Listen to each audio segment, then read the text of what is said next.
इस सच्चाई से आंख कैसे मोड़ेंगे आने वाली संतानों के भविष्य की सोचिए। Read carefully.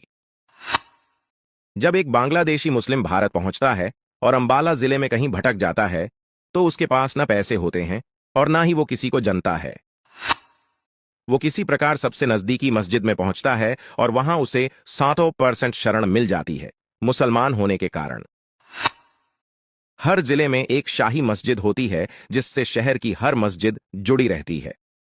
तत्पश्चात वो बांग्लादेशी अंबाला जिले की शाही मस्जिद में भेज दिया जाता है, जहां उसे चोरी छुपे शरण मिल जाती है।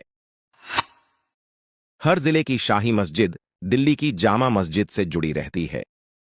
दिल्ली की जामा मस्जिद के पास उत्तर भारत के इस्लामीकरण की जिम्मेदारी है। उसके पास उत्तर भारत के हर लोकसभा क्षेत्र का और उसमें रहने वाली मुस्लिम आबादी का रिकॉर्ड होता है, 100% खरा रिकॉर्ड। अब वो बांग्लादेशी दिल्ली पहुंचकर जामा मस्जिद में शरण लेता है। जामा मस्जिद यह तय करती है कि उत्तर भारत के किस लोकसभा क्षेत्र में मुस्लिम आबादी कम है।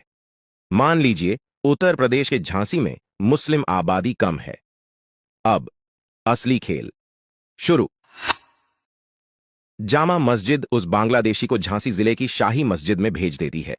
झांसी की शाही मस्जिद के इमाम वक्फ बोर्ड की सहायता से उस बांग्लादेशी के रहने का प्रबंध करते हैं और उसके रोजगार का भी प्रबंध करते हैं। वो बांग्लादेशी लोकल मुस्लिम और भ्रष्ट हिंदू नेताओं और अफसरों की सहायता से भारतीय पासपोर्ट बनवा लेता है। समाजवादी पार्टी जैसी भ्रष्ट सरकारें वक्फ बोर्ड को वोट के बदले जमीन दे देती है। नगर पालिका के भ्रष्ट अफसर रिश्वत लेकर बर्थ सर्टिफिकेट बना देते हैं। पुलिस और खुफिया विभाग के अफसर रिश्वत लेकर पासपोर्ट की फाइल बिना किसी वेरिफिकेशन के आगे बढ़ा देते हैं और दूसरे जरूरी कागजात भी तैयार करवा लेता है, जैसे कि आधार कार्ड। अर्थात जो बांग्लादेशी कुछ दिन पहले अंबाला शहर में बिना किसी पैसे और जान पहचान के भटक रहा था, वो झांसी जिले में रहने वाला एक भारतीय नागरिक बन चुका है। ये तो एक बांग्लादेशी की कहानी है। देश में रोज बड़ी संख्या में बांग्लादेशी और पाकिस्तानी कबायली बंजारा आते हैं और वक्फ बोर्ड की सहायता से भारतीय नागरिक बन जाते हैं। भारत के अनेक जिलों का, खासकर उत्तर प्रदेश, केरल और पश्चिम बंगाल का धार्मिक समीकरण बिल्कुल बदल चुका है। 2021-22 की जनगणना में इन जिलों में हिंदू अल्पसंख्यक हो सकते हैं। वर्तमान भारतीय सरकार को देश हित के कार्यों में विपक्ष का असहयोग क्यों किया जा रहा है, उसकी असली वजह समझने के लिए खुद पढ़े और समझे और अपने हिंदू बंधुओं को समझाएं। नया आधार लिंक कराने से महाराष्ट्र में 10 लाख गरीब गायब हो गए। उत्तराखंड में भी कई लाख फर्जी बीपीएल कार्डधारी गरीब खत्म हो गए। 3 करोड़ 3,000 से ज्यादा फर्जी एलपीजी कनेक्शन धारक खत्म हो गए। मदरसों से वजीफा पाने वाले 1,24,000 फर्जी बच्चे गायब हो गए। 1.5 करोड़ 15,000 से ऊपर फर्जी राशन कार्डधारी गायब हो गए। ये सब क्यों और कहां गायब होते जा रहे हैं? चोरों का सारा काला चिट्ठा खुलने वाला है। इसीलिए सारे चोर ने मिलकर माननीय सर्वोच्च न्यायालय में याचिका दायर कर दी कि आधार लिंक हमारे मौलिक अधिकारों का हनन है। चोरों को प्राइवेसी का कैसा अधिकार? कंपनी के एमडी मोदी ने फर्जी 3 लाख से ज्यादा कंपनियां बंद कर दी हैं। 2 राशन डीलर नाराज हो गए। 3 प्रॉपर्टी डीलर नाराज हो गए।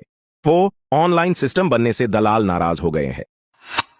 5 40,000 फर्जी एनजीओ बंद हो गए हैं, इसलिए इन एनजीओ के मालिक भी नाराज हो गए।